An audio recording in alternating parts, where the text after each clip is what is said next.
Allez, test 1, test 1. Bon, moi, Oh, c'est pas zéro déchet. non, moi, je suis des hypocrites. Non, moi ça va, merci.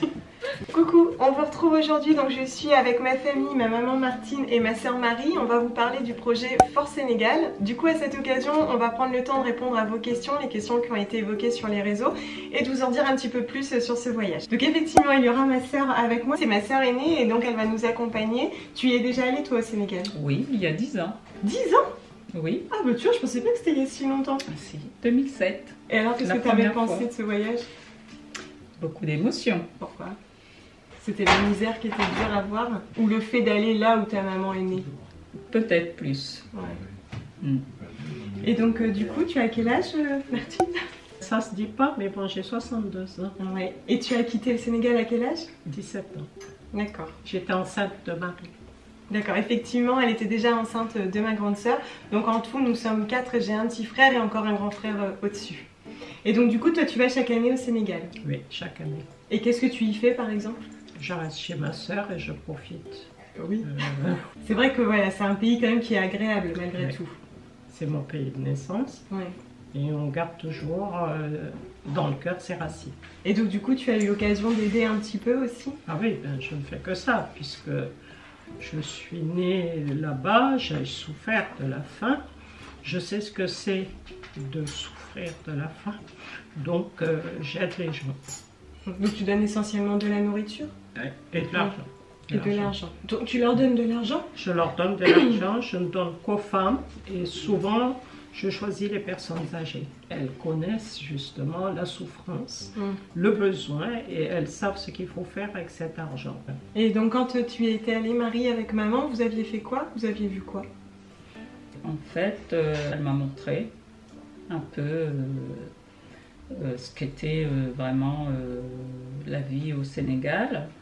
On a été à Thiès, là où elle est née. Elle nous a montré comment, elle expliquait comment la vie se passait là-bas. C'est vrai que nous, on est nés ici, même si elle a su nous transmettre des choses, des valeurs, de la culture, de là d'où on vient. Quand on y va, on voit les choses différemment. J'ai envie de dire que je ne partirai plus jamais au Sénégal en disant je vais en vacances au Sénégal.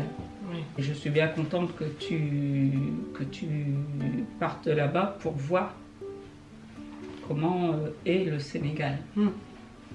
Et toi, tu trouves qu'il a beaucoup changé? Oui, beaucoup. Dans le bon sens? Au niveau des infrastructures. D'accord, Oui. oui, ça s'est modernisé, Et ça c'est urbanisé. modernisé. Il y a les routes, il y a des autoroutes, etc. Mais au niveau de la misère, au niveau de l'aide, au niveau de, entre guillemets, ce qui pourrait être des allocations familiales, sécurité sociale, retraite, les gens ne sont pas protégés, les enfants ne sont pas protégés, ça stagne. Donc les familles sont livrées à elles-mêmes. Ah oui, toujours, toujours. C'est toujours, je me lève aujourd'hui, comment je vais faire pour manger? C'est la seule question. Et pour beaucoup de gens, je ne parle pas de ceux qui ont une bonne situation, il y en a quand même. Mais il y a quand même beaucoup plus de misère. Et c'est toujours ça, qu'est-ce que je vais manger le midi? Oui, c'est ça. Voilà. Tu penses qu'ils arrivent à faire 3 repas par jour? Ah non. Non, Un. un repas par jour. Les Quand enfants aussi. Quand il y a à manger. Et typiquement, ils mangent quoi? Ils mangent que du riz avec un peu d'huile, un peu de riz et c'est tout. La D'accord. viande, il n'y en a Oui. pas. Ils mangent un peu de poisson? Ils vivent de la pêche? C'est trop cher. De temps en temps, il y a un petit morceau de poisson sec. D'accord. Mais Oui. Ils font sécher le poisson. Voilà. Pour le conserver, en fait, ils le font sécher. Oui. Alors du coup, vous m'avez beaucoup demandé avec qui nous allions partir et quand. Donc nous allons partir fin avril et nous partirons à 6. Donc il y aura ma soeur, ma mère, mon père, mon mari et mon fils de 6 ans et demi. Nous allons partir à 6. Alors effectivement, chaque jour, on va essayer d'aider un petit peu. C'est effectivement ma mère qui va beaucoup nous guider et nous orienter. Vous me demandiez aussi qui nous allons aider. Alors, à l'heure actuelle, de manière exacte, c'est difficile à définir. En revanche, on a déjà dans l'idée d'aider une pouponnière. Oui, la pouponnière de Bourg. Oui, que vous avez toutes les deux visitées déjà. Oui. Non, moi non. Tu l'as pas vu. Non, avec Henri. Ah, d'accord. En Donc avec mon 2007, père. non. Avec D'accord. Henri. Ok. Et donc en fait, il y a, tu dirais combien d'enfants comme ça? Alors, il y avait à peu près combien d'enfants À la pouponnière de Bourg. Je dirais une centaine. Une centaine, Ouais. petits et grands. Oui, peu confondu, ouais. Ouais. Donc il y a des nouveau-nés. Ah oui, oui. Ok, donc une centaine d'enfants, et en fait on a appris récemment que cette pouponnière était en difficulté parce qu'elle vit des dons essentiellement en fait. Oui. Et elle a quelques bénévoles occidentaux aussi, je crois. Elle a pas mal de bénévoles qui viennent donner de leur temps. Oui. Quand on est allé, il y avait une Canadienne, une Hollandaise. La Canadienne avait pris 6 mois de congé qu'elle a consacré aux enfants. Donc elles vivent dans une case, c'est vraiment très pauvre. Et toute la journée, elles s'occupent des enfants. Et ben moi je trouve ça extraordinaire. Extraordinaire. Parce que c'est un acte de bienveillance. Un don de soi. Un don de Un soi. don qui viennent donner de leur temps. Oui. Mais il y a toujours ce côté manque d'argent. Oui. Et Parce qu'il faut bien je leur ne donner sais à pas manger. si l'État les aide. Tout ce que je sais, c'est qu'ils sont en grande difficulté. Donc nous, moi ce que j'ai proposé, c'est qu'on achète des choses parce que je n'ai pas dans cet esprit de donner l'argent à une personne parce que je ne sais pas où ira cet argent. Par contre, si je viens avec Audrey, avec du lait, des couches, de l'huile, du riz, etc., là c'est donné devant tout le monde et on sait que ce sera dans la réserve et ce sera vraiment donné aux enfants. Et justement, du coup, j'en profite pour rebondir sur une des questions. Vous m'aviez demandé pourquoi on ne s'associe pas à une association. Alors effectivement, c'est aussi pour savoir exactement ce qui va être fait de cet argent, donc de l'argent que vous nous avez donné. C'est vrai qu'il existe beaucoup d'associations, mais parfois ça manque de transparence et de traçabilité. Et là, pour le coup, je veux vraiment donner chaque euro que vous m'aurez donné. Je veux le donner à quelqu'un qui soit utile et savoir exactement ce qu'on en a fait. C'est pour cette raison que nous n'allons pas nous associer à une autre association, éventuellement créer la nôtre, mais à l'heure actuelle, voilà, on va vraiment y aller seul, en autonomie et de manière indépendante. C'est ce que je fais depuis des années. Je préfère donner, je sais que c'est dans les mains, de ma main, dans leurs mains. Exactement. Je ne passe par personne parce que dans les associations, on donne notre argent, ensuite on nous dit il y a des frais de gestion, des frais de personnel. Vous donnez 100 €, résultat, il n'y a que 10 € chez la personne. Moi j'ai 100 €, c'est 100 € dans les mains de la personne. Voilà. Donc du coup, avec cet argent, effectivement, on va aider la pouponnière. Et nous allons également aider, ensuite donner à manger soit à un village, soit à des familles, des foyers voilà, qu'on aura identifiés. Et j'aimerais aussi beaucoup pouvoir aider des enfants.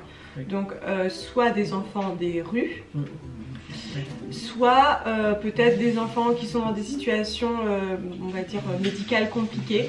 Mais ça, voilà, je ne peux pas vous le dire maintenant, je pense que ça sera vraiment au jour le jour. Ceci dit, à chaque fois, on vous emmènera avec nous et vous pourrez voir ce que nous avons pu faire ce jour-ci.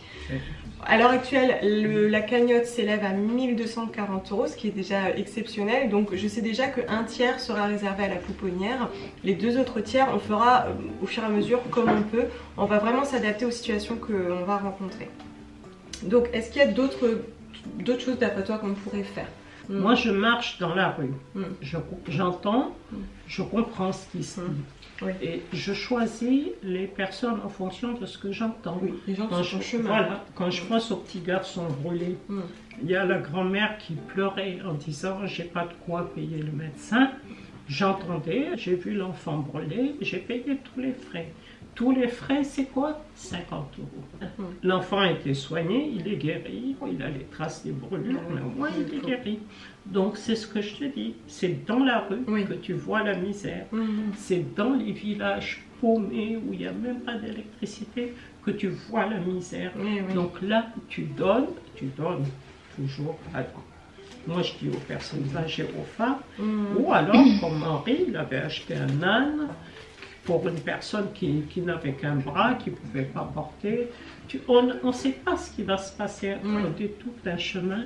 On tombe sur tellement de misère. Celui-là, il n'a pas de bougie pour s'éclairer.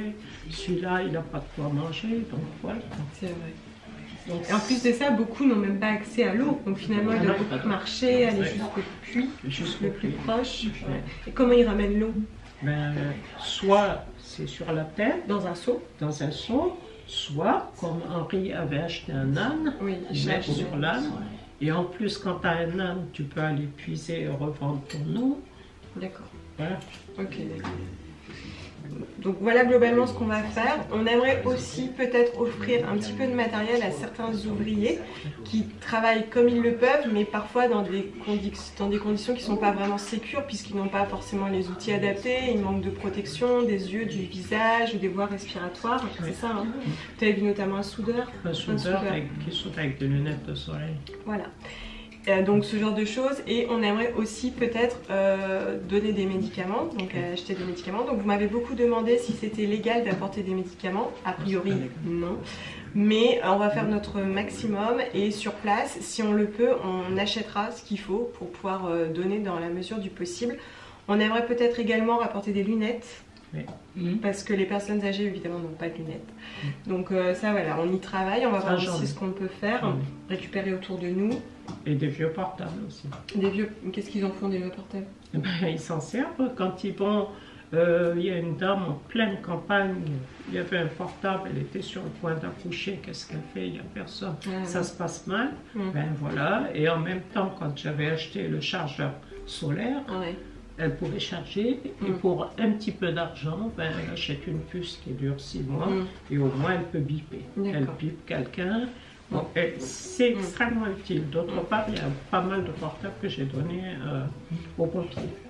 Parce que les pompiers, si plus ils ont de portables, plus il y a moyen de les joindre. Parce qu'un fixe, il n'y a jamais personne au fixe. Ah oui, d'accord. Ok, ça marche. Voilà, c'est un vaste programme. Après, il y a une dernière chose qui est parfois évoquée par rapport aux femmes et à leurs conditions, et que parfois, en tant qu'occidentaux, en voulant bien faire, on suggère, c'est par exemple donner des préservatifs. En pratique, comment ça se passe?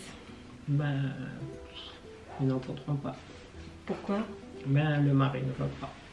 Parce qu'en fait, c'est très religieux aussi, il y a une affaire de religion. De toute façon, bon, d'une part, le mari n'en veut pas, et d'autre part, même si on avait la pilule, c'est interdit. On ne doit rien prendre, voilà. C'est pas envisageable. C'est important aussi, je pense, de bien comprendre ça, c'est qu'en tant qu'occidentaux, effectivement, on aimerait les aider, évidemment, c'est bienveillant, mais on ne se rend pas compte de l'écart qui existe entre notre culture et la leur, la manière aussi dont ils vivent leur religion, leurs pratiques, leurs coutumes, et aussi qu'on appartient à une communauté et qu'on ne peut pas s'en extraire comme ça parce qu'on voudrait faire différemment, c'est compliqué. Chaque acte a des conséquences. Et voilà, on va essayer aussi de faire au mieux pour respecter leurs habitudes et leur culture sans, sans arriver comme des intrus qui voudraient tout changer à leur vie. Malheureusement, ça se passe pas comme ça. Donc du coup, je pense qu'on a fait le tour. Je sais pas si vous vouliez ajouter des petites choses, des détails, des informations. Moi, je voulais dire qu'au niveau du gouvernement sénégalais... Ah oui, alors effectivement, je vous remets la question juste ici à ce sujet. Oui. Tu veux la poser? Oui, en fait, vous m'aviez demandé comment ça se fait que des Occidentaux doivent intervenir, que fait le gouvernement sénégalais. Du coup, j'avais posé la question à vous. Donc, cette question était peut-être posée dans le cadre des enfants abandonnés dans les rues, qu'on appelle les talibés. Suite au reportage qui a été fait par Ushuaïa, le gouvernement sénégalais a décidé d'agir. Ça se fera très très lentement, mais je pense que les enfants qui traînent dans les rues vont être pris en main tout doucement, ça ne se fait pas du jour au lendemain, mais il y a quand même une réaction et de ce que j'ai entendu, ça se fait quand même lentement, mais ça se fait. Ce qui ne se faisait pas avant, voilà, ça se passait comme ça. Il y a toujours des enfants dans les rues. Oui. Ouais, il y a toujours des talibés, mais c'est en train de d'évoluer. Ça évolue. D'ailleurs, à ce sujet, on aimerait beaucoup pouvoir leur offrir de la nourriture. Donc pour ça, ce sera, on n'a pas trop de choix parce que si on veut qu'ils mangent, il faudra leur donner directement. Donc je pense que ce jour-là, en fait, ce sera dédié à eux. Donc on achètera ce qu'il faut le matin. Je ne sais pas, par exemple, 100 morceaux de pain déjà garnis. On leur donnera de la main à la main pour qu'ils puissent le manger sur le moment. Malheureusement, on ne peut pas faire plus que ça, mais c'est déjà pas mal. Marie, tu veux nous dire quelque chose? Quel que soit le pays qu'on aide, je suis admirative des gens qui sont capables de donner de leur temps. Ce n'est pas facile, même moi, je ne l'ai jamais fait, parce que c'est vrai qu'une association, c'est très bien, mais il y a toujours une distribution intermédiaire, mais on ne sait pas. Par contre, les personnes qui sont capables de partir dans le pays et de donner de soi-même, je suis admirative. Bon, après là on leur donne l'opportunité de donner de l'argent pour ceux et celles qui ne peuvent pas s'y rendre, pour mille et une raisons qui leur appartiennent. Tout le monde ne peut pas se permettre de payer le voyage et de s'y rendre, ou de laisser sa famille et de s'en éloigner. Du coup voilà, ça va aussi vous donner l'opportunité de participer avec nous, parce que nous avons bien conscience que c'est un voyage qui coûte très cher. Nous-mêmes, nous avons fait des économies pour pouvoir y aller. Effectivement, ça coûte cher. Donc voilà, on vous remercie beaucoup pour votre confiance. On vous remercie beaucoup pour vos dons, parce que même 1 euro, c'est assez exceptionnel pour nous. Aujourd'hui, on a dépassé les 1000 euros. C'était franchement inespéré. Donc voilà, on vous remercie beaucoup pour votre investissement et votre confiance. Puis ben, on vous dit à très bientôt. Au revoir. Bye.